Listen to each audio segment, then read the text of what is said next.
Hi everyone, it's Brad here.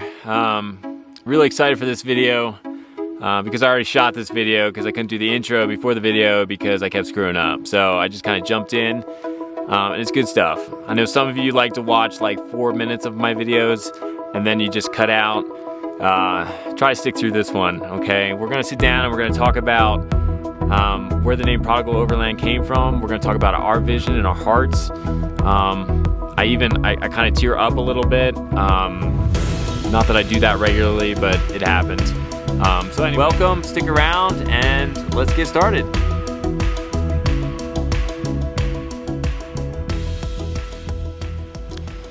One day when Jesus was talking, he was surrounded by a crowd of people. There were people in that crowd that didn't fit in, that some of the religious folk looked at and were just disgusted by. They had a hard time believing why in the world, if Jesus was who he said he was, why would he hang out with these people? These were sinners. They were the scum of their society, and yet these were the people that Jesus attracted. And one day Jesus was standing in this group of people, surrounded, like I said, by these religious leaders and people of ill repute. And he was telling them stories, and while he was standing there, he heard some of the religious leaders complain and grumble among each other, like, why in the world is Jesus hanging out with these people? And so he proceeds to tell them 3 different stories, okay? The first story is about a man who lost a sheep. Just one out of his whole flock went off. And he tells them the story about how a good shepherd, even though he's just lost one sheep, will go and search and hunt for that sheep until he finds it. And once he's found it, he'll bring it back and he'll call his friends and celebrate and rejoice that he found this sheep, even though 99 of the other sheep are right where they should be. Then he goes on to tell a story about a woman who lost a coin in her home. And she searches and cleans and looks all over her house to find this coin. And when she finds it again, she gathers all her friends around and throws a party. And the last story he told is the story of the prodigal son, or the unwise son. And that's the story where the name Prodigal Overland comes from. This story is about 2 sons, an older and a younger. And Jesus said that one day the younger son came to the father and asked his father for his inheritance. Obviously today, as back then, you don't really get an inheritance until your parents pass away, if they've saved up and left anything, and then the estate passes to you. And so here the younger son goes to his father and boldly and rudely and obnoxiously asks for his birthright. His father shockingly grants this wish, and then just a few days later the son gathers the money that he got and all his possessions, and he sets off to a distant land. And in that land he has a good time. He throws parties, he has fun for a while, but it's not too long until his funds run out. And after his funds run out, to make matters worse, there's this great famine in the land. And so the food is scarce, and not only is he out of money, his friends have left, but he's all alone, and he eventually hires himself out to someone in that land who is a pig farmer, and his job was to feed the pigs. And one day he's looking at what the pigs are eating, and he's thinking to himself that, man, I just wish somebody would let me eat this too. And it's there Jesus said that this young man comes to his senses and realizes that his father back home has many servants, and they're all well fed, and he's sitting there in mud, and he realizes and thinks to himself, man, I've just blown it too much. There's no way that I can go back as a son, but my father, he knows his dad. He knows his dad's a good dad, and he says, well, maybe I can go back and be hired out. Maybe my dad will hire me and make me a servant, and at least I can be fed and warm. And so he picks himself up and makes the long journey back home, I'm sure filled with shame, and you can just see him rehearsing the story and what he's going to say to his dad when he sees him, and just getting ready to just beg for forgiveness. And In that culture of the day, the father would have been completely in his right to not only disown the son, but to, he could have stoned him. He could have, had him killed. He brought great shame to the family, disrespected his father, and these were not light things to do during that time. And so the son, near death anyway, figures I might as well just go back and see what my dad will say. And so Jesus is telling this story, and he says that the son is coming back, and it says while he was still a long way off, while he was still far away,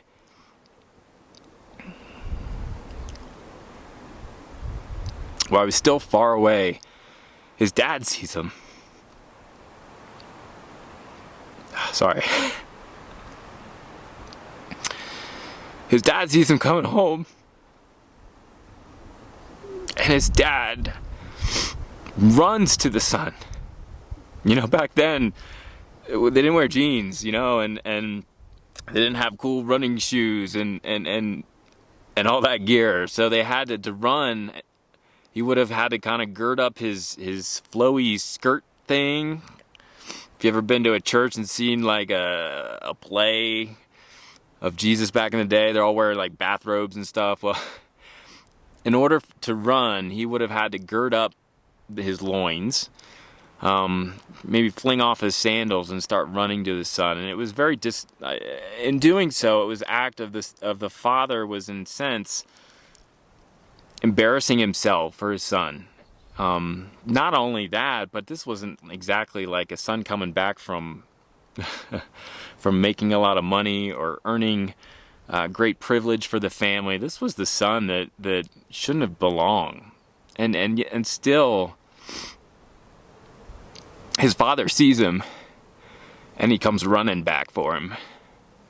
And he gets to his son and he hugs his son, and his son starts to spit out what he's rehearsed, and he knows he's screwed up, and he tells his dad, I'm so sorry for what I've done. And his dad barely won't let him get it out.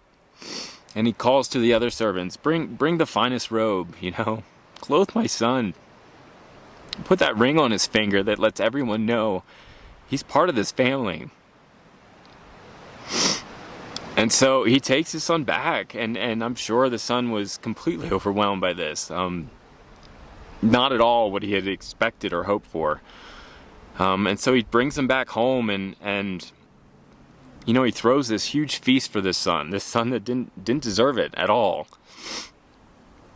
And as he's having this party, the older son, who's been working, all day, tending to the flocks, as he did every day, hears a commotion down, and he goes down and asks the other servants, what in the world is going on down there? And so the servants tell him, your brother is back, and your father is rejoicing and having a party for him. And his son, the older son, is, maybe rightly so, is pissed off. He is not pleased with the situation. And so his dad comes out, and the older son won't even go in. He doesn't want to go into the party. He doesn't even want to refer to his brother as his brother. He tells his father, that son of yours took your inheritance. He shamed our family, and he spent it all on prostitutes and parties. And then he comes back, and you throw him a party. And the older son says, I work for you every day. I do what you say. I work hard, and you never once have given me even just a small party. You've never let me have my friends over. And the older son is just offended by his father's actions. And so Jesus ends the story with the father pleading to the older son, please come in. Won't you come in and celebrate? Because you don't understand. Your brother was dead, and now he's back. And that's worth celebrating. And that's where Jesus stops the story. And it's just interesting, not only the stories that Jesus tells, but who he is surrounded by. He's standing telling these stories among religious leaders who feel like they've got their stuff together. They know the answers. They do the right things, and they deserve to be with Jesus. They deserve to, not even with Jesus. They didn't like Jesus. They deserve to get into heaven. They deserve to be welcomed by the Father. And then there's this other group of people that, I mean, you know, there's some times in your life where you just kind of screw up, and you don't need other people telling you screwed up. You know, you don't need somebody to tell you where you're not making it or where you failed. It's painfully aware. And the people that were most drawn to Jesus when he was around were people that knew they were not in high standing. They had scars, they had bumps, they weren't the most popular or who they should be. And yet those are the very people that flocked to Jesus. And so when we talk about and name ourselves Prodigal Overland, you know, I can see myself in the prodigal son. I can see mistakes I've made along the way, and times where I knowingly have forced my own way. And, you know, it was a good time for a while, and then not so much. And the amazing thing about grace and the amazing thing about Jesus is you just turn around and you turn around ready to, I don't know, you know, make penance or, you know, be less than a son. And you turn around and you discover this Father, this God that is running towards you, ready to embrace you and restore you. And it's honestly, it's overwhelming. You know, when that hits you, that's there and available, it does. It's just overwhelming. And, you know, I can see myself too in that embrace. I can see myself coming home and being overwhelmed by that grace and being restored.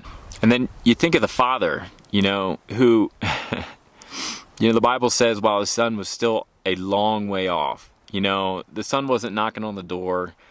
The servants didn't come running in to say, hey, look what the cat brought in. Like, his dad was out there looking for him. You know, he was watching. And I think it's interesting that when the son goes to the Father, that the Father we don't see anything where the Father tries to convince him not to go or chases him down the road and pleads with him not to go. Like, it's as if he lets him make his own choices and lets him bear, you know, the choices and the consequences of his actions. But even in that letting go, it's as if the Father never gives up hope. And so he's there, and maybe he's there watching. You know, if you look at our logo on our hats, on our website, you know, it's an image of a man on a mountain, and below him there's a road. And if you look real close, there's somebody coming down that road. And to us, you know, we took a little creative license here, but that's the Father. You know, that's the Father who sees the son while he's still a long way off, while the son is still rehearsing his apology. His dad sees him, you know, and I can just see him sprinting down the mountain. You know, the son doesn't even know it's coming yet, but his dad does. And wow, the son is still filled with shame and regret. His dad is filled with compassion and mercy. And, you know, Jesus tells this story because these 3 stories of celebrating lost things, Jesus is trying to make the point that he's all about lost things, that he's all about finding those who have lost their way, and that he hasn't give up on, and he knows there's scars, and he knows there's hurts there. And I just think it's so beautiful, this imagery of a dad seeing you just as you are. Like, there were no pretenses. He knew what his son was up to, and he knew the dirt he was carrying. He wasn't shocked or surprised by that, and yet he comes running. You know, Jesus ends his story, and we don't really know if the son goes into the party. We don't know if the dad was able to convince him, and we don't know what happened to the prodigal son, you know? My sense and my feeling, I think about that. What about after the party? Did he just go back to life as he knew it? Or what did he do? And, as I read the rest of the scripture and I look at the things Jesus said and how he lived his life, I gotta believe that after that son was healed up, after he had been restored, and after he'd been equipped, he was sent out. Like, he went out. And so, when we were coming up with logos and stuff, we had a logo of the sun then on the same mountain, overlooking the same road, looking for other people. And we just think, once you have received, once you've been welcomed back to the family, you can't stay inside Dad's house. You can't just hang out with the folks that are in there that are doing well. I gotta believe that the son, after he'd been restored, could go down and list these friends or these people he'd met and that he knew needed help and that he knew were hurting. And I know, after being on the receiving end of what his father did for him, I just know that the son would have wanted to go back out and would have wanted to find others who just needed someone to give them a hug, needed someone to show them the way home, needed someone to come to them. So much of what we do today in the church is we're all about having people come to us. We want them in the church. I can't tell you how many times I sat in church and just had the pastor say, just get them in the building, we'll take care of it. Everything is geared towards getting them in the door. Once they're in the door, we'll take care of it. We do these fall festivals and we throw these parties and we build these, especially out here in the Bible Belt in Texas, my goodness, we build churches with gyms and coffee shops and just stages, and of course you got to have the smoke machine, and we just put on this big show, and it's all geared towards just getting people in the door. And it's just such a backwards thought. You look at these stories, these three stories, and it's not just here, but you look at these three stories and it's all about either the shepherd going out, leaving the flock and going to find the lost one, this woman tearing her house apart to find this lost coin, and then of course this father who is actively seeking the return of his son. And when he sees him, he goes running to the son. And so we just don't see a story for us, for our lives, for Laura and ours lives, for my kids' lives. We don't see a story where we stay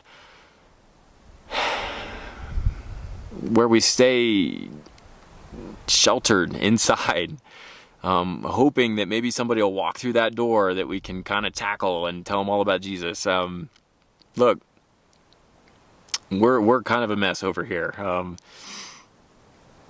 I am still a mess. You will not see us throw this look at us parade. Some of my best friends, some of the people that I most admire, some of the people that have helped us most in our lives are people with a history, people with a story, people with, it didn't always go right for them. And these are the people coming back through the other side. These are the people that have been the most healing and the most restorative to us. The people that can see us in our misery and not judge, not look to push us out, not look to, well, if you just did this, or if you read this book, things would go good, or man, that happened to me and it just wrecked my life. You can't do that. No, these were people that were able to come alongside of us, the people that were able to walk with us and say, I see you and I'm going to walk with you and I'm not going to judge you.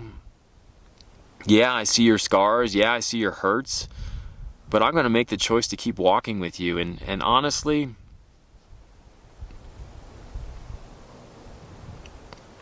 if we could get that done and we didn't do a thing else, I would be a happy guy. So anyway, that's enough of that. I don't normally cry. In fact, Sammy just said to us the other day, we've never seen parents cry. Do parents cry? So anyway, it's Lauren and I's goal to share our lives with you guys, to be able to talk about our history, to talk about our hurts, to talk about our past, our goals, our aspirations. Already we're trying to venture out on something that probably could go horribly wrong. Probably should go horribly wrong. And so, I I don't know. I always say I'd rather try and fail than not try at all. And we want to invite you along on that journey. We want you to be a part of our story. You know, one of the reasons we road school and homeschool our kids is it is so much fun connecting our kids with other people who are passionate about things. Everybody loves telling you about what they're passionate about. And one of the secrets of homeschooling or road schooling is finding people that are passionate about different things who can't wait to tell you about what they know. And so we want you guys to be a part of our story. We want to reach out. We want to meet up. We want to walk with you guys. And so we hope you'll continue to join us. We hope you continue to watch. Again, look for more videos coming. We're going to share stories of us just messing around and the things we're seeing, but also stories more like this, where we share our story with you and our hopes and our dreams. And again, we hope that we'll get to a place where whether you think like we think or not, you'll know that, you know what, I can reach out to those people. They're not going to judge me. And we want to be a people just like Jesus, where people are comfortable being around you, you know? I mean, Jesus had this magical way of drawing all kinds of people. And I love, I'll do this for a good time, you know? And maybe this is more for the Christians. I don't know, but if you've got a Bible, or if you've read a Bible, or if you know a Bible, go through the Gospels one time and see how many times Jesus says something harsh to somebody that doesn't think like he thinks. There's someone on the outside, someone that the religious folks of that day have pushed out. Go back and count them, and then go through and count them, how many times Jesus has something very harsh to say to the religious folk, to people. I think honestly today you would say to people inside the church, or back then it was the temple, but to the people who were in the religious in crowd, go back and count how many times he's got something harsh to say to them. And I did that once. It's pretty shocking. But anyway, we want to be a people that love hanging out. Honestly, I think if we're doing things right, we're going to make friends on both sides. I come from a very conservative background. We live in a very progressive area. Lauren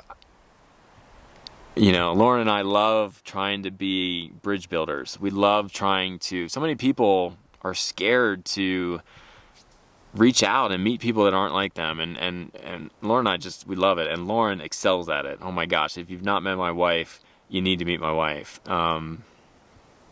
She hates being in front of this camera. That's why you're not really going to see her. But you meet her in person and you're going to want to tell her your life story, or she'll figure it out in about 2 minutes. So please, if you're on the road traveling, or if we're somewhere, reach out. And like I said, I'm not that exciting, but you got to meet my wife, and she will put you in a spot where you just feel completely comfortable pouring your heart out, and she just loves to love people.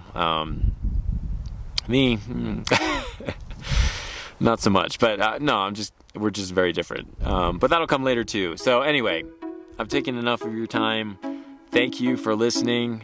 Again, please subscribe so you'll get notified. That's that little subscribe button. Hit that thumbs up. That helps us out. And if you hated the video, you can tell us that too. I'm okay with that. Yeah, that's all I got for you guys. Thank you so much, and please continue to join us.